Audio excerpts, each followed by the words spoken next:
જય ગોગા જય ઉમિયામાં। આજે આપણે સોયાબીનની દાળનું શાક બનાવીશું। સૌપ્રથમ આપણે ગેસ ઓન કરીશું। આશરે 4 ચમચી જેટલું તેલ લઈશું।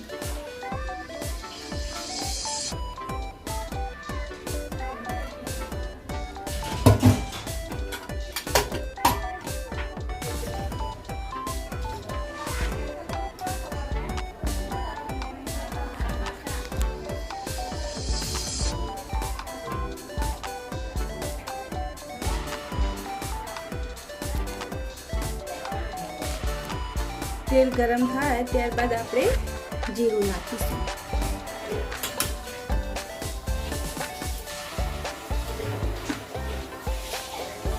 जीरु ततरे थोड़ी हींग नाखीशुं।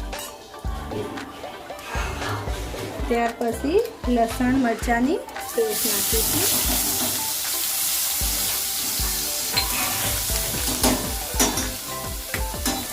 त्यारबाद डુંગળીની पेस्ट नाखीशुं।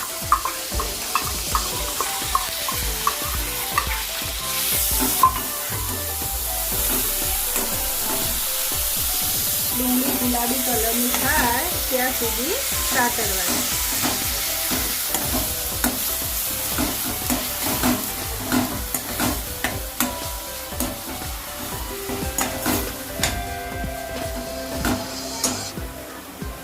त्यारबाद टामेटानी पेस्ट नाखीशुं।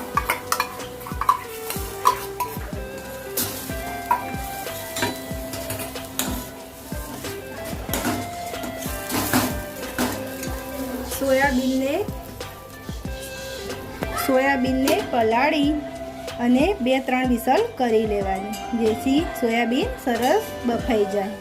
મેં એને અડધો કલાક પલાળી અને 2 વિસલ કરી લીધી હતી। ત્યારબાદ પાણીમાંથી બહાર કાઢી।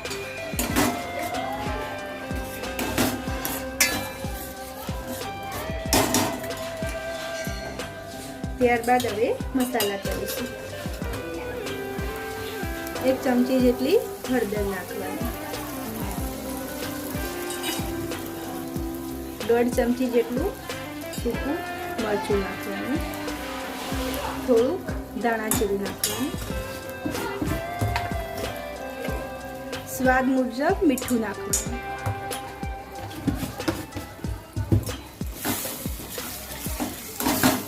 બધા મસાલાને મિક્સ કરી દેવાના।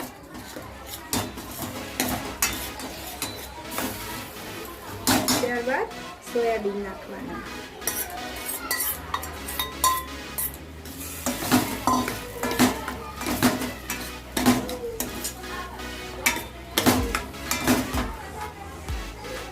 એ સરસ મિક્સ થઈ જાય 1 ચમચી જેટલો ચણાનો લોટ નાખવાનો।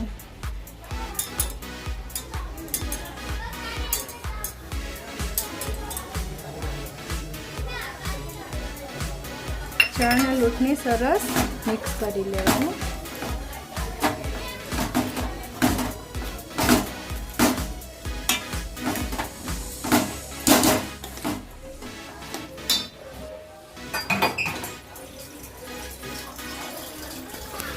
ત્યારબાદ ચણાનો લોટ સરસ મિક્સ થઈ જાય 1 ગ્લાસ જેટલું પાણી નાખવાનું, પછી બધું સરસ રીતે મિક્સ કરી દેવાનું।